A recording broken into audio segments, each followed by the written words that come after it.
नमस्कार दोस्तों, welcome to our YouTube channel. मैं हेमंत आपका up to success YouTube channel पे आपका स्वागत करता हूं। दोस्तों आज एक मैं क्वेश्चन बैंक लेके आया हूं स्टैटिक जीके के रिगार्डिंग। अच्छा सेशन रहेगा, पसंद आए तो जरूर शेयर कीजिएगा और हमारे यूट्यूब चैनल को सब्सक्राइब जरूर कीजिएगा। दोस्तों first question of the day पे आते हैं हम। हमारा पहला क्वेश्चन क्या है? पहला क्वेश्चन ये है दोस्तों कि in which year Sanchi was discovered after being abandoned for nearly 600 years. यानी कि इसका जो सांची का है, इसको मतलब अबेंडन होने के बाद इसको डिस्कवर कब किया गया था? दोस्तों इसका आंसर क्या आएगा दोस्तों, मित्रों, भाइयों और बहनों? इसका आंसर आएगा 1818, यानी कि 1818 आंसर आएगा, 1818। देखो बात करते हैं दोस्तों सांची की। देखो आपको पता है सांची के स्तूप है, हाँ जी हैं। कहाँ पर है? आप कहोगे सर मध्य प्रदेश में। कहाँ पर है दोस्तों? आप कहोगे सर मध्य प्रदेश में। ये बनवाए किसने थे? आप कहोगे सर ये बनवाए थे सम्राट अशोक जी ने। किसने बनवाए थे? आप कहोगे सर सम्राट अशोक जी ने। अब सम्राट अशोक ये मौर्य वंश का था। कौन से वंश का था? मौर्य वंश का था। और मित्रों आपको ये भी पता होना चाहिए कि मौर्य वंश की नींव किसने रखी? आपको सर मौर्य वंश की नींव रखी थी चंद्रगुप्त मौर्य ने। किसने रखी थी? चंद्रगुप्त मौर्य ने। चंद्रगुप्त मौर्य ने रखी थी। इसी ने ही मौर्य वंश की नींव रखी थी। इसमें किसने मदद करी थी? इसमें मदद करी थी चाणक्य ने। इसमें किसने मदद करी थी? आप कहोगे सर चाणक्य ने मदद की थी। अब चंद्रगुप्त मौर्य, इसका जो वार हुआ था, यानी कि कौन सा साम्राज्य इसने किस पे विजय प्राप्त की थी? इसने नंद वंश पे विजय प्राप्त की थी। और नंद वंश का लास्ट शासक था जिसका नाम था धनानंद, जो पाटलिपुत्र में राजधानी जो थी वहीं पे इसको हराया था धनानंद को। तो इस प्रकार से भी क्वेश्चन पूछ लिया जाता है कि मौर्य वंश से पहले कौन सा वंश था? नंद वंश। नंद वंश का आखिरी शासक कौन था? धनानंद।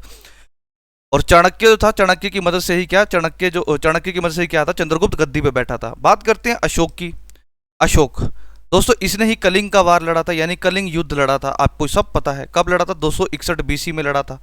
इस युद्ध के बाद इसने वार को त्याग दिया था, बोला मैं आज के बाद युद्ध नहीं लड़ूंगा। इसी युद्ध के बाद ही इसने बौद्ध धर्म को अपनाया था। इसी युद्ध के बाद ही इसने बौद्ध धर्म को अपनाया था, क्योंकि लाखों लाशें देखकर इसका जो मन था, जो इसका दिल था, वो दहल गया था। ठीक है दोस्तों मित्रों, चलो बात करते हैं अब इसी मौर्य वंश का लास्ट रूलर कौन था, यानी कि लास्ट शासक कौन था?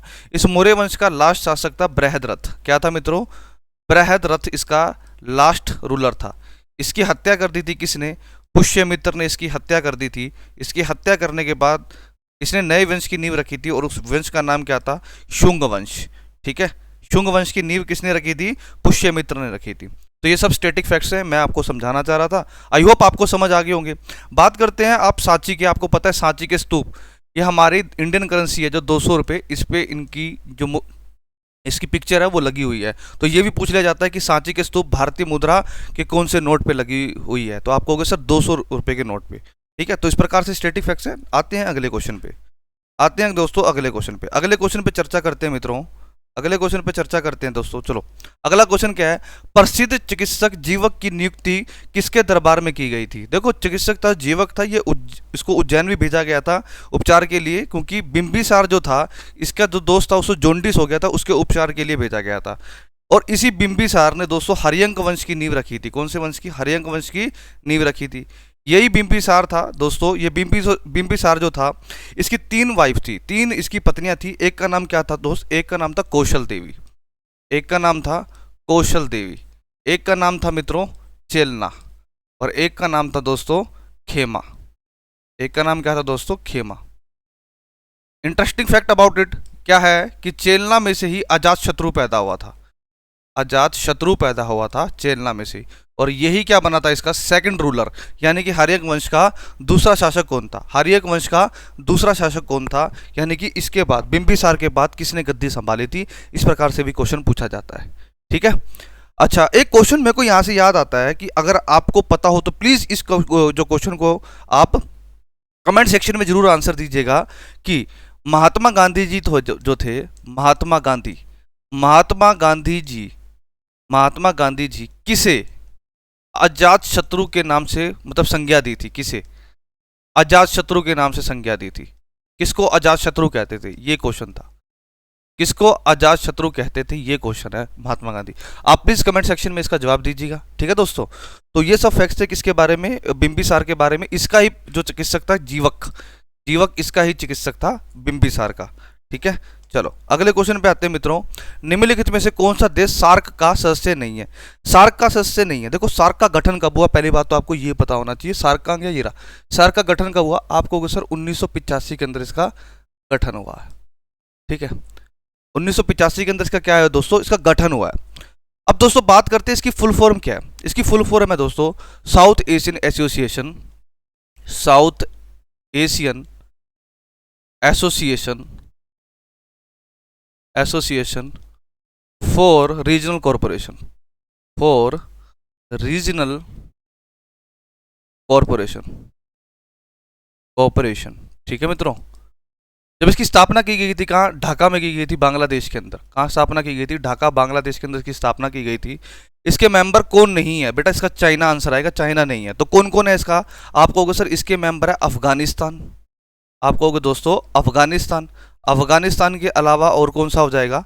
आप कहोगे सर पाकिस्तान, पाकिस्तान के बाद पाकिस्तान और फिर भारत, पाकिस्तान, भारत, नेपाल, भूटान, बांग्लादेश, बांग्लादेश और मालदीव और श्रीलंका, श्रीलंका और मालदीव। दोस्तों यहां से एक और मालदीव, यहां से क्वेश्चन एक और निकल के आता है कि जो मालदीव है ना, ये एशिया का सबसे छोटा देश है। क्या है दोस्तों? एशिया का सबसे छोटा देश। एशिया का सबसे छोटा देश कौन सा है? आप कहोगे सर मालदीव है।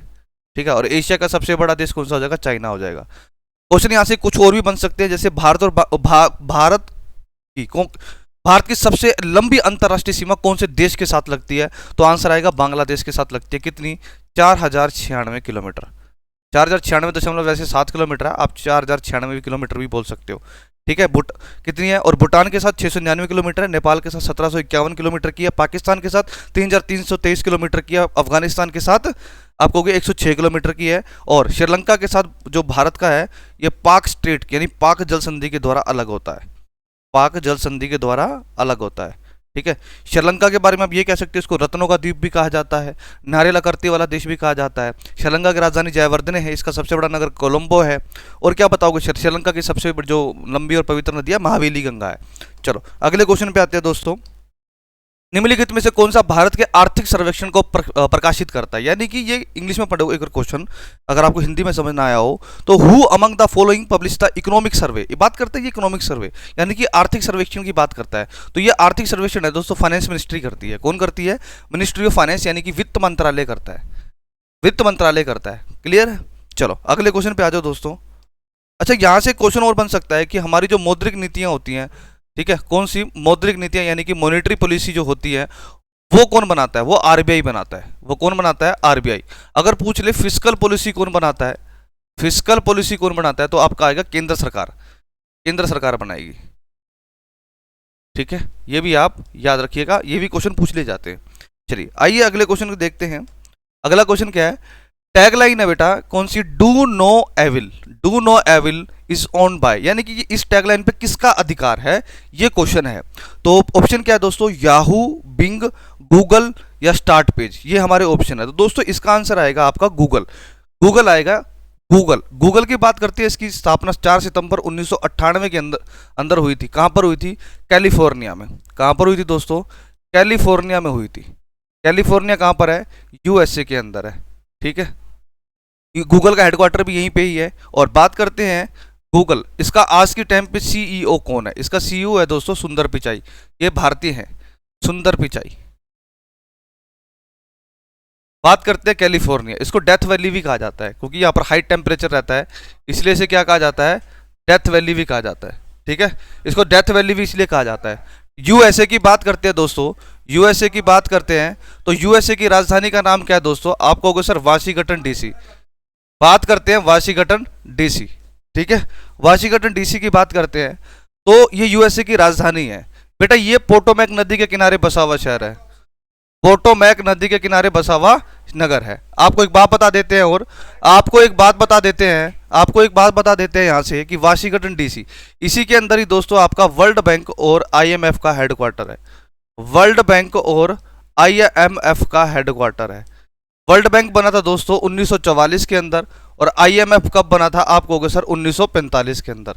ये बातें भी आपको पता होनी चाहिए। चलो अगले क्वेश्चन पे आते हैं मित्रों। अगले क्वेश्चन पे देखते हैं, विश्व की सबसे ऊंची राजधानी कौन सी है? ठीक है, विश्व की सबसे ऊंची राजधानी कौन सी है? बात करते हैं दोस्तों highest capital of the world. तो दोस्तों ये राजधानी आएगी ला पाज। ये किसकी राजधानी है दोस्तों? ये बोलीविया की राजधानी है। किसकी राजधानी है? बोलीविया की राजधानी है। बोलीविया दोस्तों साउथ अमेरिका महाद्वीप के अंदर है। कौन से महाद्वीप के अंदर है? साउथ अमेरिका महाद्वीप के अंदर है। ठीक है, ला पाज। ये क्वीटो है बेटा, ये इक्वाडोर की राजधानी है। किसकी राजधानी है? इक्वाडोर की राजधानी है। ये विश्व की दूसरी second highest capital of the world. ये विश्व की दूसरी highest capital of the world है। कैपिटल ऑफ द वर्ल्ड है। क्लियर है? ये भी कहां पर पड़ता है? ये भी साउथ अमेरिका महाद्वीप के अंदर पड़ता है। लहासा बेटा, लहासा तिब्बत की राजधानी है। ठीक है, लहासा तिब्बत की, नई दिल्ली आपको पता है प्यारे भारत की राजधानी है। साउथ अमेरिका की बात करते हैं दोस्तों, इसके अंदर कुल 13 देश हैं, और उन 13 देशों में से 2 देश कैसे हैं? स्थलरुद्ध देश हैं। स्थलरुद्ध मतलब आप कहोगे सर लैंड लॉक कंट्री। क्या है? लैंड लॉक कंट्री हैं 2 देश। और वो 2 देश कौन कौन से हो जाएंगे? एक तो आपका बोलीविया हो जाएगा, एक पराग्वे होगा। एक बोलीविया होगा दोस्तों, और एक पराग्वे हो जाएगा। ठीक है, ये 2 देश क्या हैं? ये 2 देश क्या है दोस्तों? ये लैंड लॉक कंट्री हैं। ठीक है, साउथ अमेरिका महाद्वीप का सबसे बड़ा देश कौन सा है? आप कहोगे सर ब्राजील है।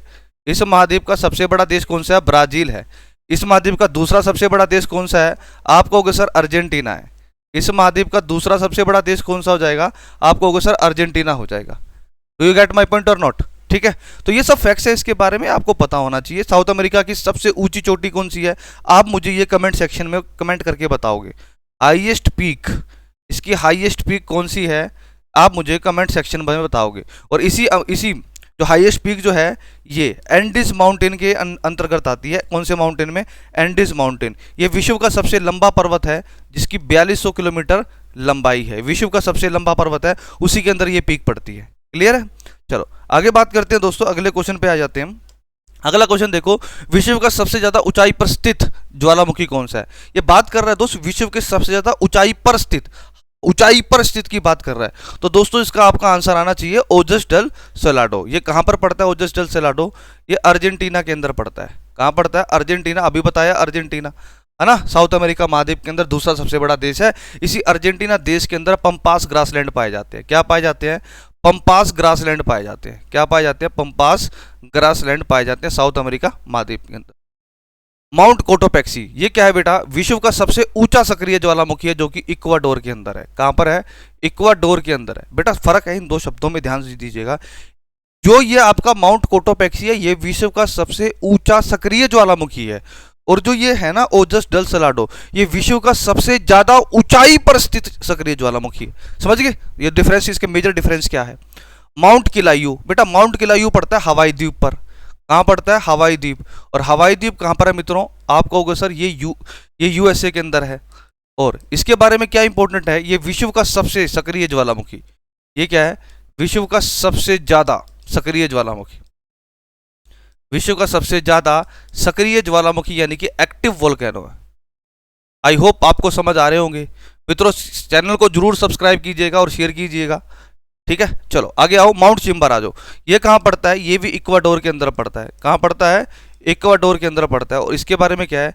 विश्व का सबसे ऊंचा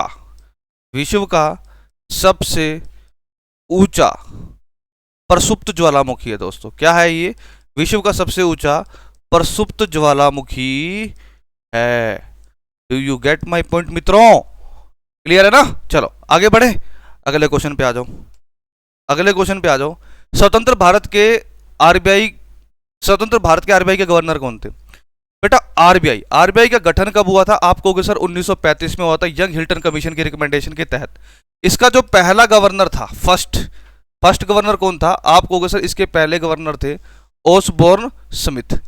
इसके जो पहले गवर्नर थे वो कौन थे? आप कहोगे सर ओसबोर्न स्मिथ थे।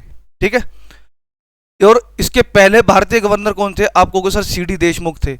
ये कब से कब तक रहे? आप कहोगे सर 1943 से लेकर 1949 तक। तो बेटा आंसर यही हो जाएगा ना फिर, क्योंकि 1947 में भारत आजाद हो गया था, तो आजादी के बाद 1949 तक भी यही रहे थे। तो स्वतंत्र भारत के भी क्या रहेंगे? सीडी देशमुख रहेंगे। इसके बाद बने थे बेनेगल रामू राव ये बने थे 1949 से लेकर 1957 तक, ये आरबीआई के गवर्नर बने थे। ठीक है, क्लियर है ना। चलो अगले क्वेश्चन पे आ जाते हैं दोस्तों। अगले क्वेश्चन पे, भारत रत्न देने की परंपरा कब शुरू हुई? दोस्तों भारत रत्न देने की परंपरा जो है कब, ये भारत का सबसे हाईएस्ट सिविलियन अवार्ड है। भारत रत्न देने की परंपरा दोस्तों 1954 में शुरू की गई थी। पंडित जवाहरलाल नेहरू जी के द्वारा ये परंपरा जो शुरू करवाई गई थी 1954 में, सबसे पहले 3 व्यक्तियों को दिया गया था भारत रत्न। कितने व्यक्तियों को? 3 व्यक्तियों को दिया गया था भारत रत्न। वो 3 व्यक्ति कौन थे? एक थे दोस्तों आपके सी राजा गोपालाचारी। क्या थे दोस्तों? सी राजा गोपालाचारी, ये पहले व्यक्ति ये थे। ठीक है, सी राजा गोपालाचारी थे। एक और कौन थे? आप कहोगे सर एक इसके अलावा सीवी रमन जी थे। कौन थे? सीवी रमन जी थे। इसके अलावा और कौन थे? सर्वपल्ली राधाकृष्णन। कौन थे दोस्तों? आप कहोगे सर सर्वपल्ली राधाकृष्णन। राधाकृष्णन, आप इसको इस तरीके से याद कर सकते हो, ट्रिपल आर, यानी कि राजा गोपालाचारी, रमन, राधाकृष्णन। ठीक है, ट्रिपल आर के नाम से भी आप याद कर सकते हो। सी राजा गोपालाचारी थे दोस्तों, ये स्वतंत्र भारत के आखिरी गवर्नर जनरल ऑफ इंडिया थे। स्वतंत्र भारत के आखिरी गवर्नर जनरल ऑफ इंडिया कौन थे? आपको सर सी राजा गोपालाचारी थे। सीवी रमन बेटा ये भौतिकी के बहुत बड़े साइंटिस्ट थे, इन्हें स्कैटरिंग ऑफ लाइट का फिनोमिना भी दिया था, और उनको 1930 के अंदर इनको नोबेल प्राइज भी दिया गया था फिजिक्स में। इनको नोबेल प्राइज भी दिया गया था 1930 में फिजिक्स में। सर्वपल्ली राधाकृष्णन जी ये अपने भारत के, स्वतंत्र भारत के क्या थे? पहले क्या थे? उपराष्ट्रपति थे। क्या थे दोस्तों? पहले उपराष्ट्रपति थे ये भारत के। कब से कब तक? आपको सर 1952 से लेकर 1962 तक। 1952 से लेकर 1962 तक। ठीक है, और इनके जन्म दिवस 5 सितंबर को मनाया जाता है। इसी दिन इनके जन्मदिन पर ही क्या मनाया जाता है? शिक्षक दिवस मनाया जाता है मित्रों। क्या मनाया जाता है? शिक्षक दिवस मनाया जाता है। I hope you understand. ठीक है, शिक्षक दिवस मनाया जाता है सर्वपल्ली राधाकृष्णन का ही। चलो आई होप यू अंडरस्टैंड। अगले क्वेश्चन पे आते हैं, और ये अगला क्वेश्चन होगा हमारा, लास्ट क्वेश्चन होगा। देखो, दादा साहब फाल्के पुरस्कार देने की परंपरा कब से शुरू की गई थी? देखो दादा साहब फाल्के जो थे, इनका हमारे बॉलीवुड में बहुत ही बड़ा योगदान रहा है। तो आप कहोगे सर इसका जो है, इसकी शुरुआत की गई थी 1969 में स्टार्ट की गई थी। ठीक है, 1969 में स्टार्ट की गई थी, और सबसे पहले किसको दिया गया था? पहला दादा साहब फाल्के पुरस्कार दिया गया था देविका रानी को। किनको दिया गया था? देविका रानी जी को दिया गया था 1969 में। और 2021 में किसको दिया गया है? आप कहोगे सर रजनीकांत जी को दिया गया है। रजनीकांत जी को दिया गया है। आई बात समझ में? ठीक है, 1975 बेटा, 1975 में ना एक भारत के चौथे राष्ट्रपति होते थे वीवी गिरी। क्या होते थे? वीवी गिरी होते थे भारत के चौथे राष्ट्रपति, 4th प्रेसिडेंट, भारत के चौथे राष्ट्रपति होते थे। आप कहोगे सर इनको मिला था 1975 में भारत रत्न। इनको क्या मिला था? 1975 में भारत रत्न मिला था। ठीक है, भारत के चौथे क्या थे? आप कहोगे सर चौथे राष्ट्रपति थे। बात करते हैं प्रेसिडेंट, भारत का प्रेसिडेंट। आर्टिकल 52 कहता है कि भारत का जो है राष्ट्रपति होगा। आर्टिकल 54 जो है इसके इलेक्टोरल कॉलेज यानी निर्वाचन से संबंधित बताता है। आर्टिकल 61 राष्ट्रपति पर महाभियोग के बारे में बताता है। बात है प्रेसिडेंट। प्रेसिडेंट का पद बेटा कहाँ से लिया गया? यूनाइटेड स्टेट ऑफ अमेरिका से लिया गया। यूएसए से क्या क्या लिया गया? आप कहोगे सर फंडामेंटल राइट लिए गए। हमारी जुडिशरी यानी कि न्यायपालिका भी यहीं से ली गई है। इसके अलावा आप देखोगे जुडिशियल रिव्यू, कौन सा? आप कहोगे सर जुडिशियल रिव्यू भी यहीं से लिया गया है। इसके अलावा पोस्ट ऑफ एजी भी यहीं से ली गई है। इसके अलावा सुप्रीम कोर्ट भी यहीं से लिया गया है। ठीक है, ये सब यहाँ से लिए गए हैं। फंडामेंटल राइट हमारे संविधान के भाग 3 में है। भाग 3 में है कौन से? आर्टिकल 12 से लेकर 35 तक। इसको मैग्ना कार्टा भी कहा जाता है।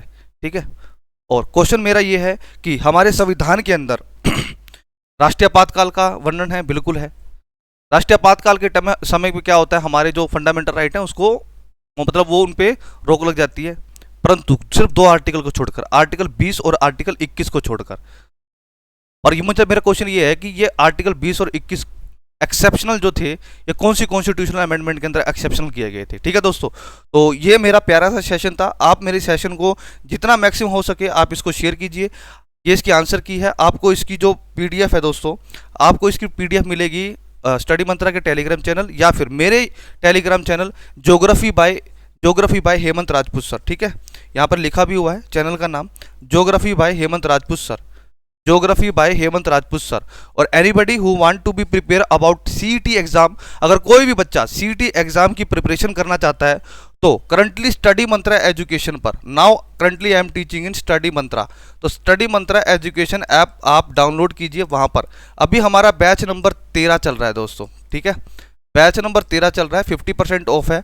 आपको मंत्रा 50 कोड का इस्तेमाल करना है, मंत्रा 50 कोड का इस्तेमाल करना है, आपको 50% ऑफ मिल जाएगा, ठीक है। तो ये मेरा प्यारा सेशन था, जितना हो सके दोस्तों इसको मैक्सिमम से मैक्सिमम शेयर कीजिएगा। सेशन कैसा लगा और जितने आपसे क्वेश्चन पूछे दोस्तों आप कमेंट सेक्शन में जरूर बताइएगा। और थैंक यू सो मच दोस्तों, आज इतना ही रखते हैं, मिलते हैं नेक्स्ट वीडियो में बहुत जल्द। थैंक यू सो मच, जय हिंद।